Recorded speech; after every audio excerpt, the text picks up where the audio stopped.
Yes, good morning students. Today we are going to learn about data structures in R.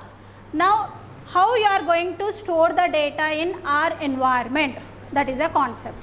What are the different elements we will use to store R data? Clear? Now, let's see here, we have 5 different types of data structures.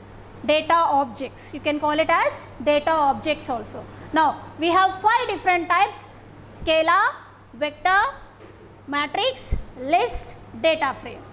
Okay. Now, first I will explain what are the main purpose of each object.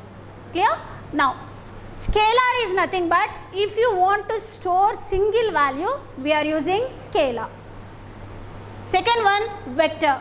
Vector is used to store multiple values of similar data type. For example, suppose I want to store 10 values of integer data type, then we will use vector. Whereas scalar only single value, whereas vector we will store multiple values of same data type. Clear? Now, the next one, matrix. Now here, vector we will store list of values in a single row. You can handle only single row data, a row data like student roll numbers, student names. Only you can store one row of data, whereas matrix you can store row and column combination data. Clear? Row and column combination data. Now, here in matrix we can store only similar type of data in the form of rows and column combination. Clear? Now, next comes to list. List is nothing but it is similar like vector only, which is used to store single row data but different data types. Whereas vector you can store single row data with the same data type. Whereas list we can store single row of data with the different data type. That means I can store integer, I can store string, I can store decimal number, I can store logical value like true or false. Clear? Now, the next one, the last one is data frame. A data frame is nothing but it is a combination of rows and columns similar like matrix. In matrix we will store only similar type of data, whereas matrix we will store different types of data in the form of rows and column. Both are used to store rows and columns combination, but one is used for similar type of data, the other one is used for different type of data. Clear? Now, let's start some of the case studies, some of the examples of these data structures in R tool. Now, let us assume there, you can see there, first one is scalar. We are discussing about scalar. Now, scalar is nothing but you are going to use one variable. Let us assume A. Now, as I said, scalar can store only single value. So, you can see there A equal to 10. A equal to 10. You can see there A equal to 10. Now, here we are storing 10 value in A variable. Okay. Now, if I want to see the output, I will use print A. Print A. Now, you can see the output there. What is the output of A value? We will get 10. Clear? So, we can store only single value. We cannot store multiple values. Clear? And not only that, you can store string data also. String data also. Clear? Now, the next one we have vector. We have vector. Vector main purpose is which is used to store similar type of data, more than one value. Now, you can see there A equal to C of, now I mentioned 5 different values of same data type, like integers only I have used 10, 20, 30, 40, 50. Clear? Now, if I want to see the output of that data, we are using print statement, predefined print statement in R, that is print. Print A. Clear? Now, you will get the output in a single row. As I said, vector you can store single row of data of similar data type. So you can see in the output you are getting only 1 followed by data. 1 represents single row. Clear? Now the next one, vector we can declare in 3 ways. That is, first one is C function. The second one is you can use colon operator. Third one we can use SEQ function, sequence function. 3 ways vector can be declared by using C function. The second one is colon. The third one is SEQ function. Clear? Is that clear? Now, so here first one is C of 5 values. The second one you can see here, you are using colon operator. A equal to 1:15. That means colon represents sequence of numbers. Clear? Now I am going to mention what is the starting value, colon, what is the end value. Start and end position. 1:15. So you can see the output there, print A if I give, I will get the output as 1, 2, 3, 4 till 15. Automatically it will generate 15 numbers. Clear? This is the second method. Now third method is using SEQ function, sequence function. Now I want to generate a sequence of numbers based on my condition. C function will generate list of values, whereas colon function we will mention starting value and ending value. The third one is SEQ. SEQ will generate sequence of numbers. Now here there is a syntax for SEQ function. SEQ contains 3 arguments. How many? 3 arguments. The first one is start, comma. Second one is end, comma. The third one is by. What is that? By. Now let's see here. Start means from where you want to start your vector, your sequence. End is end of your list of values. Now by is nothing but every time when you are printing each value, how much difference you want to maintain. Increment, how much increment. Clear?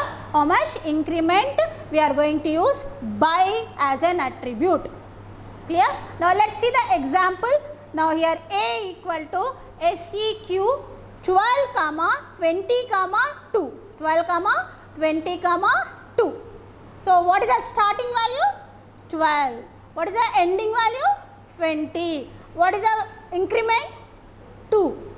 Clear? Starting, ending, increment. Now immediately when you print the value, print A. Now what is the output you will getting? Now I will get 12.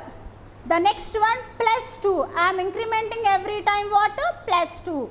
12 plus 2, 14. Next 14 plus 2, 16. Like that every time 2 values will be printed. Clear? Is that clear? Now the next one we have a matrix. So what is the main purpose of matrix?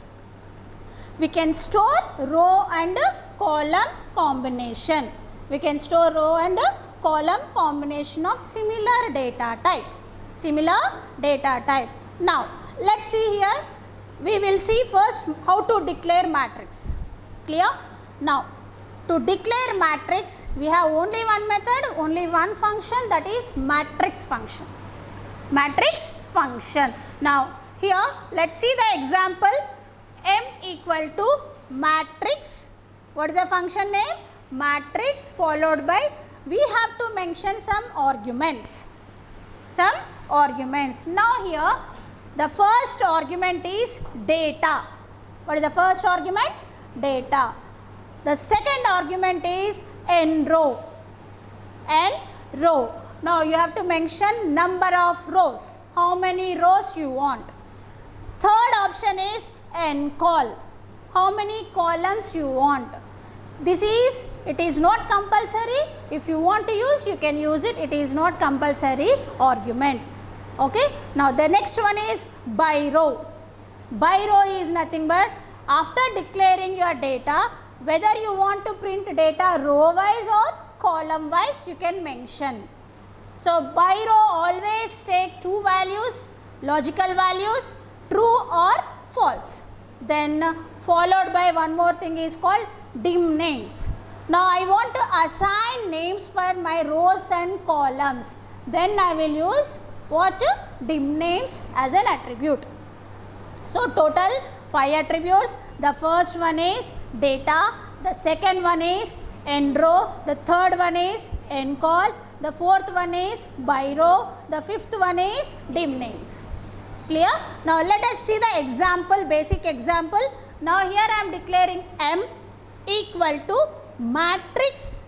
In the bracket I mentioned compulsory 3 things you have to mention. One is what? 2 things you have to mention. First one is data and rows. Remaining are based on your requirement, you can mention. Clear? Is that clear? Now matrix 1 colon 9, end row equal to 3. End row equal to 3. That means total 9 elements you will declare 1 to 9. End row means you will get 3 rows. Now in vector we got only 1 as an heading. Now here we have a 1, 2, 3 because I mentioned here end row equal to 3. Clear? Is that clear? So totally 3 rows are organized with 3 columns, but I didn't mention any end call value. It's not compulsory. If you use end row equal to number of rows, remaining things will be considered as columns itself. Clear? Is that clear? The next one, data frame. Next one, data frame. Now how to declare data frame is nothing but now first we will see what exactly data frame is. A data frame is nothing but a collection of similar vectors. The length of the vector should be same. Collection of vectors and the length of each vector should be same. But you can store different types of data. It is exactly like a matrix only, row and column combination, but the vector size should be same. Clear? In matrix we will use same data, here we will use different data. Clear? Now let us assume here first you will create 3 vectors, EID, ENAME. Now I am creating data frame. What I am doing? I am creating data frame. EID, ENAME, for ENAME 2 columns. Now EID employee ID contains 2 values 10, 20 and employee name 2 different values. Okay. The string you have to enclose within double quotation. Clear? Now to declare data frame we are using df equal to data dot frame. What is the function we have to use? Data dot frame EID comma ENAME. Now let us assume here you have 2 vectors. Now these 2 vectors are arguments of your data dot frame function. Data dot frame function. Clear?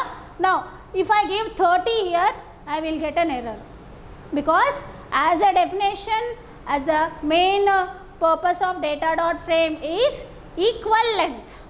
Equal length. So here the length of the vector is 2, here also length of the vector is 2. Clear? Now I want to print the statement print df. Df enter. Now you can see here whatever vector name we gave here, EID we got here, and what is the second column? Name. See, column wise the data is similar, but overall if you see, you can store the data of different data types. Clear? Is that clear? Declare another data frame. Now I am creating one more data frame. Salary equal to, now how to create data frame? Salary you can mention 2 different salaries, and another one you can mention department ID, department C of double quotation. How to give string values? HR comma IT, HR comma IT. Now let's see here, I have data frame 1 which contains employee name, employee ID. Now second data frame which contains salary followed by department. Salary followed by department. Now df1, capital df1 equals to data dot frame salary comma dept. Enter. Now print df1. Now you will get to second data frame also. Clear? Now so main purpose of these data structures are to store different types of data. To store different types of data in R environment. So these are the basics of any R tool. So you have to learn. Based on this, further functions we will discuss in coming classes. Thank you.